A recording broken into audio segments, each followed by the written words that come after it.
Okay, we are on page 83, and the dacoits have got them, or have tried to tie them up, and Swami Akhandananda said he would not allow them to tie his hands behind his back.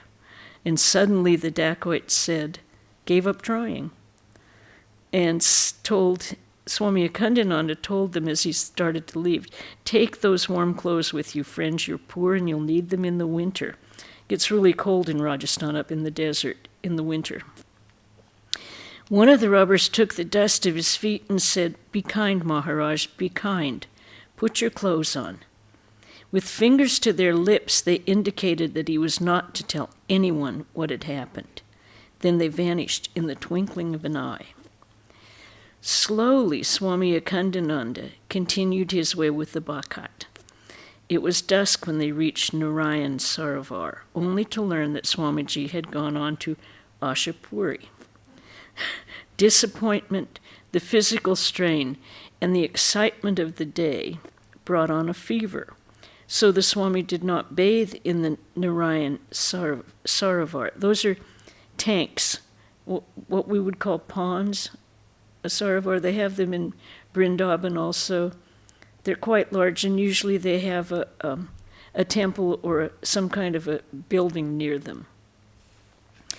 The abbot of the local monastery told him, "You have got a new lease of life. Had you carried with you but 5 rupees, you would not be alive." Recently, just there, at that very spot, dacoits hacked a person to death for only 30 rupees. The abbot then provided the Swami with a pony and a sepoy, a guard, to accompany him to his next destination.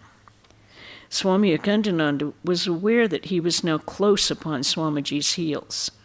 He was growing anxious, but thinking of Swamiji drove away all thoughts of bodily comforts, and he forgot the weariness of the journey in the hot sun, the bodily pain due to the blows of the robbers, and the subsequent fever. Riding the pony and accompanied by the sepoy, he started that night for Ashapuri. On the way, he visited Koti Swara Mahadeva at the westernmost part of India, and soon reached Ashapuri, only to hear that Swamiji was somewhere near Mandavi, about 100 miles further on. At every village now he was given a pony and a sepoy guide, and as the days were extremely hot in this desert region, he traveled only on moonlit nights. The Swami's route was infested with robbers. One night he and his guide were resting on a vast plain. The sepoy stood up, apparently startled, and looked around saying, "Some ruffian has just taken cover behind a tree, but don't fear. I too belong to his gang. The little bit of money I get is not enough to pay for me, so sometimes I join their company." At these words, Swami Akhandananda thought to himself, "I fear I shall never meet Swamiji, even after undergoing all these ordeals for his sake. I may finally lose my life after all in this desert plain at the hands of robbers." After a night of great anxiety, they reached a rest house. In the morning, the village people, who were very respectful towards sadhus, gave him a substantial meal.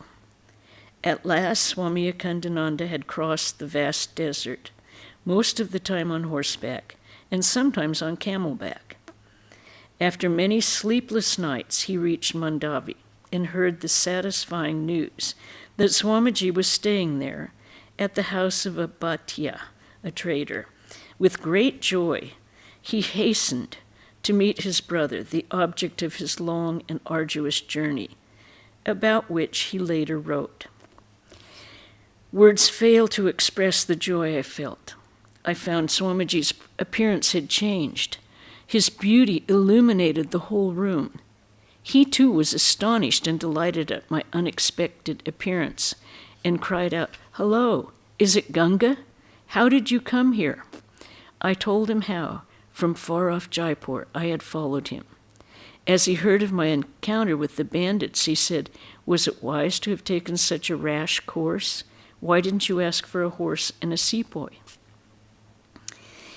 After the two had greeted each other, Swamiji regaled his dear brother with many pleasantries and witticisms, which helped to remove the weariness and discomfort of the long journey. It was at Meerut that Swamiji had parted from his monastic brothers. They were all aware that there was some great purpose in Swamiji's desire to travel alone.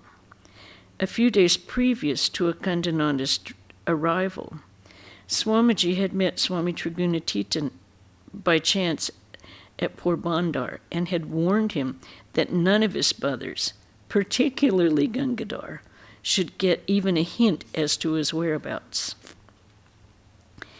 During their conversations, Swami Akhandananda was able to understand Swamiji's apprehension that because of the great difficulty in finding him, Akhandananda might not be willing to part company with him. One day, Swamiji told him very plainly, "Well, Ganga, I have a plan which I cannot carry out if any one of you be in my company." Finally, he told him, "Look here, I have turned bad. Just leave me." In reply, Swami Akhandananda told him frankly, "What do I care if you've turned bad? I love you, and that has nothing to do with your character. But I don't wish to be an obstacle in your way. I was very anxious to meet you, and now that desire has been fulfilled. You may go on your way as you please, alone." Swamiji was glad to hear this from the simple, tender-hearted Akhandananda, and the very next day he left for Bhuj. Swami Akhandananda left for Bhuj a day later. Swamiji realized that Akhandananda would not be an obstacle to his freedom. So the two spent a couple of days together and met again at Mandavi. A subtle force had impelled Swami Akhandananda to follow Swamiji and to try to gain, at first hand, some knowledge of his experiences. It was no insignificant power that had led him on day after day and month after month, following Swamiji in the face of many dangers, even death, and had given him the opportunity to finally meet Swamiji at the very end of the western part of India. One day at Dakshineshwar, Swamiji had heard from the lips of his guru the divine message, "Not mere kindness to man, but service to God in man." Swamiji, understanding the deep significance of these words, had said, "If God wills it, I shall preach what I have heard today to all the world, to the learned and the ignorant, to the rich and the poor, to the Brahmin and the pariah." When he saw Swamiji at Mandavi, Swami Akhandananda realized that the blessed day had come. He saw manifest in Swamiji an extraordinary and irresistible divine power, and his heart was filled with joy. Swamiji remained at Mandavi with his dearly beloved Ganga for a fortnight, and then left for Porbandar, where 5 or 6 days later, Swami Akhandananda joined him again. During this time, with Swamiji at Mandavi, Bhuj, and Porbandar, he had discussed with him the plight of the country and its future. Was it here, then, that Swami Akhandananda began to see the part he would have to play in giving shape to the new ideal of service envisioned by Sri Ramakrishna and developed by Swamiji? After a few happy days together in Porbandar, Swamiji went to Jungagad, while Swami Akhandananda turned his steps towards Jamnagar. At Jamnagar, the inception of work is worship. After parting with Swamiji at Porbandar, Swami Akhandananda stayed a few days at Kathiawar and then started for Jamnagar, passing through Jitpur, Gandal, and Rajkot. In June 1892, he arrived at Jamnagar at the height of a furious sand and hailstorm. He was the guest of Kaviraj Manishankar Vitalji at his home, Dhanvatari Dham. It was the time of Chaturmasya Yagna, a time-honored custom of observing sacrificial rites and ceremonies in one particular place during the 4 months of the rainy season. Swami Akhandananda decided to remain there during that period. He had long cherished the desire to read the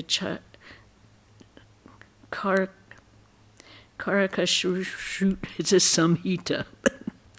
That was mangled. An opportunity to fulfill this desire now offered itself at Jamnagar, and he began his study. For lack of a commentary, he read it with the help of a Sanskrit dictionary, Sabdartha Chandrika Kosha. Attached to the Kaviraj's house was a Chatuspati, or Sanskrit school. Poor students lived there on 1 meal a day of rice, begged from door to door, and cooked with their own hands. They were taught only the Hastapata and Swarpata of the Vedas, for even the teachers were ignorant of the meaning of the texts. And there's a footnote. Chanting with traditional movements of the hands to accompany inflections of the voice when reading the Vedas. However, the delight Swami Akhandananda felt in hearing the Vedas chanted was profound. He describes in his reminiscences, the teacher of the Shukla Yajurveda and his pupils, with appropriate movements of the hands, began in deep and sonorous voices to chant in full and half tones the Veda. The joy it gave me cannot be expressed. I sat at convenient times and heard recitations of each of the 4 Vedas by different teachers.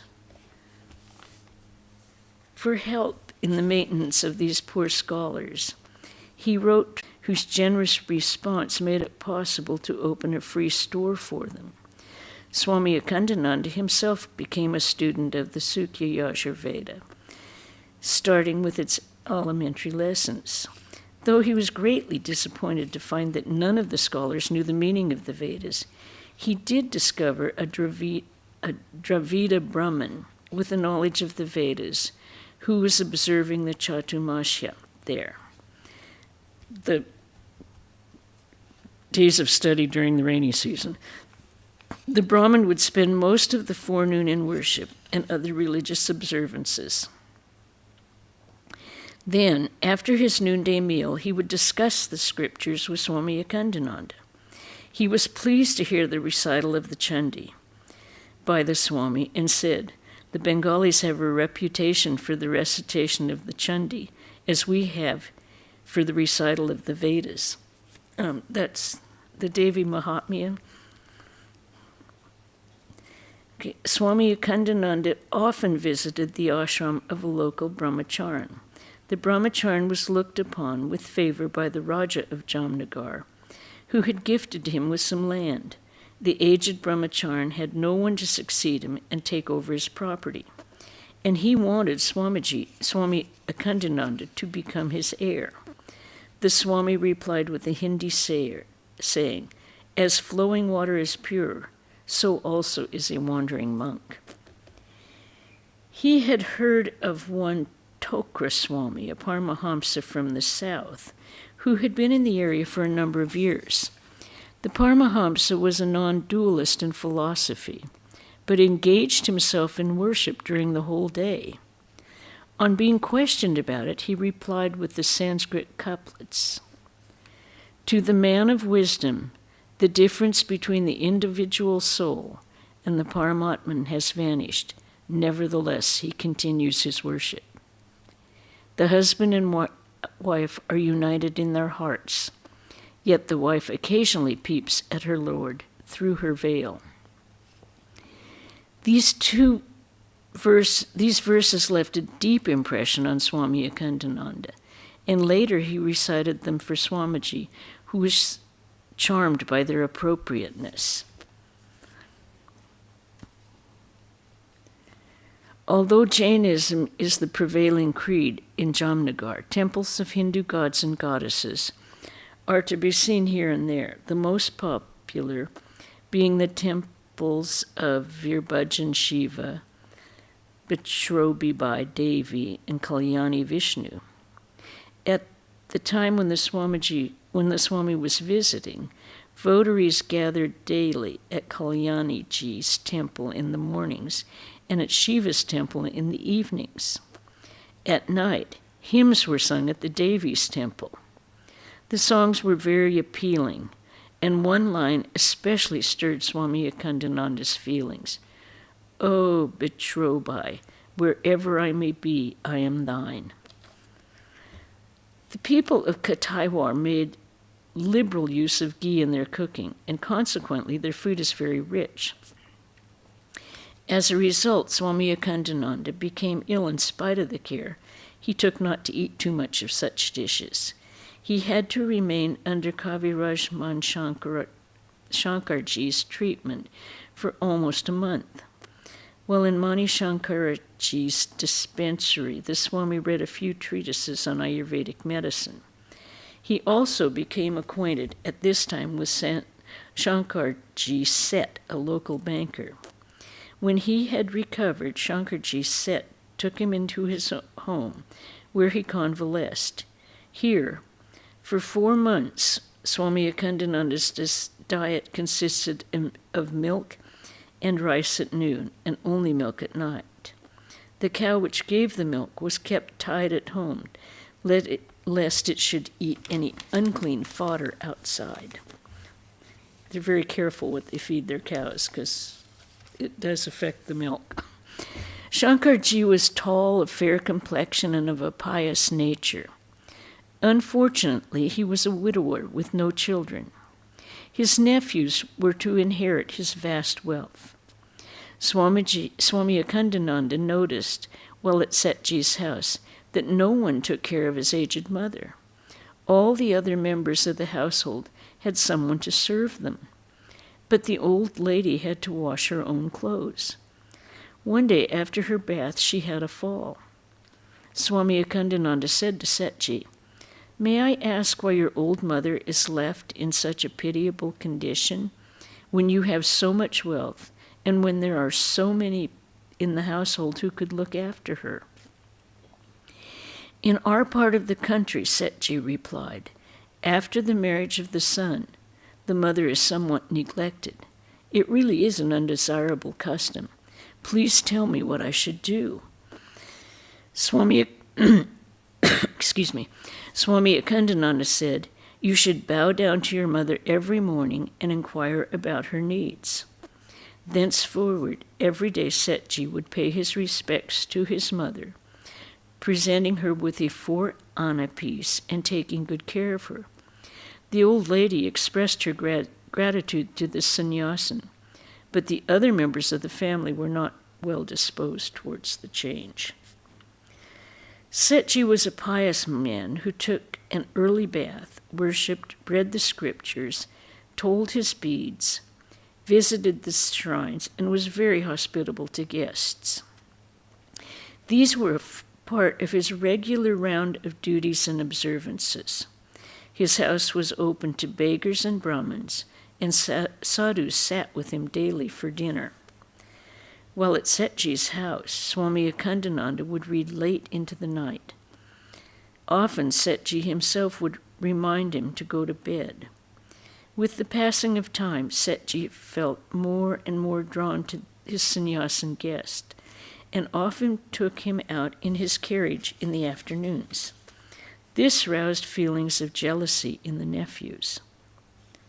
One day, in the absence of Setji, a servant within the hearing of Swami Akhandananda said to a sadhu, "A sadhu regularly dines here. You cannot be entertained." Swami Akhandananda said to the servant immediately, "I won't be having my meals here today." Later, when he returned, he saw the sadhu dining with Setji and was very glad. When Setji heard about the incident, he called his servant and said to him, "Through God's grace, I am not in need. If even 40 sadhus come, don't turn them away. For Swami Akhandananda's pleasure, Setji engaged the famous singer Sri Mulji, whose song Swamiji had heard and enjoyed. This was too much for Setji's relatives to bear. They made no effort to disguise their displeasure at his generosity. As Setji's attachment to Swami Akhandananda grew, so did the disapproval of his relatives. Till one day, the Swami thought it best that he bid farewell to his kind host. But Setji fell at his feet and said with tears in his eyes, "I shall write to Swami Brahmananda, the abbot of your monastery, for permission to keep you here longer. I shall build a shrine for Sri Ramakrishna and arrange for his worship and service." Swami Akhandananda felt uneasy over this proposal, for he thought that he would now be getting deeply entangled in household affairs. Therefore, he intended to get away from it all that very night, without informing anyone. However, as he was about to leave the house, he heard Setji groaning with a fever. His heart melted with pity, and he stayed on to take care of him. Coffee drinking was popular in Jamnagar then, said Swami, and Swami Akhandananda was fond of it. One day after Setji had recovered, Swami Akhandananda was taking coffee and noticed something oily floating on it. The taste, too, was rather pungent. He thought it was probably due to contact with ghee and spices. But after finishing the coffee, he had diarrhea the whole day. He was bedridden for 4 days. Jantu Bhatt, a physician, then treated him. After he had recovered, Swami Akhandananda went to see Jantu Bhatt, and the physician told him, "I have heard that there is a conspiracy in the house to poison you." But the sannyasin would not believe it. The following day, when he had decided to leave Setji's house and was gathering together his clothes, he discovered that Setji was weeping in his bed. Swami Akhandananda consoled him, saying, "I shall be living in the town and will be meeting you often." Setji offered him coffee. There was the same oil floating on the surface and the same pungent smell. He took a sip and then lost no time running to Jantu Bhatt's house, for the concoction had already begun to act. After hearing everything, the physician said they had mixed jaipal seeds in your coffee. Still, the Swami would not believe it. Jantu Bhatt then brought some jaipal seeds and touched Akhandananda's tongue with one. Even the slight touch made him ill. Bhattji then said to him, "Setji not only went to you for advice, but he also spent whatever he could on you gladly. Besides, there was his proposal to build a temple. Therefore, an attempt was made to remove you altogether from this world." Swamiji, too, was acquainted with Jantu Bhatt. After him, Swamiji had remarked about him, "I have been with many benevolent persons, but none can compare with Jantu Bhatt Vitalji." At one of their meetings at Setji's house, news reached Bhattji, and Swami Akhandananda heard of the death of Vidyasagar of Bengal. Vidyasagar was the educationalist and philanthropist that had visited Ramakrishna. Bhattji requested the Swami to get a copy of Vidyasagar's life, and when the book reached them, Bhattji went regularly to Setji's house to hear it read. When the part concerning Vidyasagar's benevolence was read, he was greatly moved and burst into tears.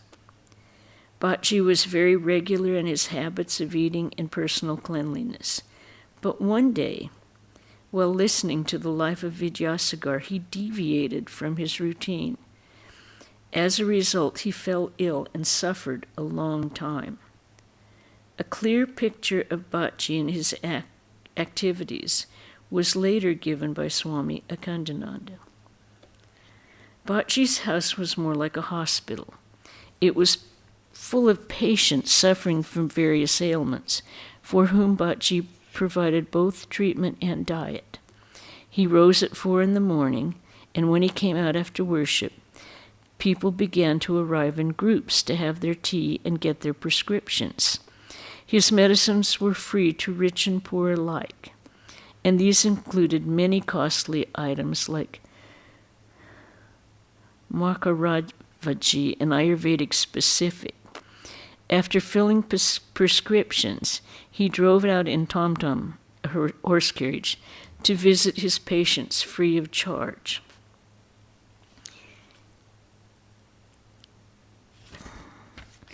While staying at Bhatji's place, Swami Akhandananda was astonished one day to see an example of the largesse of his heart. Returning from his morning walk, the Swami found an uncouth-looking person suffering from a skin infection that covered his body. He was lying on Bhatji's own bed, and a woman was massaging the man with oil. Bhatji was sitting nearby, slowly turning the leaves of an Ayurvedic treatise. Seeing the extraordinary scene, Swami Akhandananda asked Bhatji what it all meant. The physician told him the fellow had been a slave to inordinate sexual indulgence. The Ayurveda prescribes that a person should lie on a soft bed before a physician while being massaged with oil by a woman. I have followed the instructions and am now searching for the medicine. But why on your bed? Asked Swami. Because it would take time to get a soft bed ready for him, replied Bhatji. In time, the lecherous man was cured and became an inmate worker of the physician's house.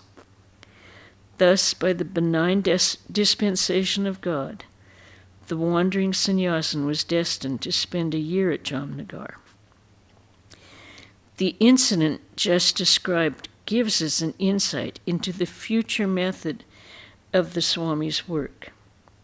Swami Akhandananda was particularly influenced by Bhatji's boundless sympathy in his service of people. Bhatji was then about 70 years old. He would recite to himself, with great feeling, the Sanskrit couplet, "Is there any way by which I may enter into the bodies of other beings and suffer their pains myself?" Swami Akhandananda too used to chant the lines as a mantra. This saying of Rantideva opened in his heart the wellspring of sympathy for the suffering of others and drew him more and more to the ideal of service. Sympathy for the distressed moved him to find ways for its removal. Another verse in Sanskrit, which touched Bhatji deeply, was, "I covet not any earthly kingdom, nor heaven, nor even salvation. The only thing I desire is the removal of the miseries of the afflicted." And I think we're going to stop there today. Another cliffhanger. And you can read ahead, Sunanda. Okay. Any questions or discussion about what we've just read? The only thing that stuck me was when Swamiji said, "I have turned bad." I didn't get it. He was trying to discourage Akhandananda. Akhandananda was very soft. "I've turned bad. Don't be here with me." And it didn't discourage Akhandananda at all. He just continued, "I don't care. You can be whatever you are." I think in that instance, Swamiji was very, very intent about being by himself to do his spiritual practices. And perhaps he saw some kind of dependence of Akhandananda, that it could be a dependence upon him, which would interfere with his spiritual journey. I don't know.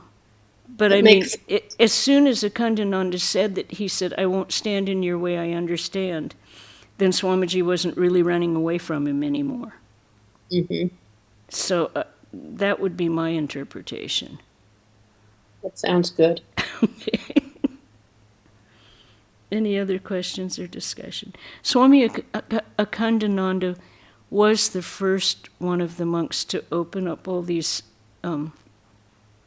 real service of people. He opened an orphanage, he had a dispensary, he had hospital, we'll find out, but he really put it to work. Okay, oh, I took off my glasses and now I can't read the program. Just 1 minute. We will have the gospel reading of Sri Ramakrishna Saturday evening at 5 here in the temple. And on Sunday the 10th, Swami Annadananda, the assistant Swami, will be speaking on rejoice and be exceedingly glad. Okay? So that is our program for then. Also, you all know we have sing-along carols on Christmas Eve, which will be online. You can sing along with us. That will be immediately after Arati. So 6:20, 6:30. 6:15, 6:20, somewhere there. Yeah, we have Arati at 6 o'clock, and then we'll start the sing-along carols right after that. Okay? All right. Om Shanti, Shanti, Shanti.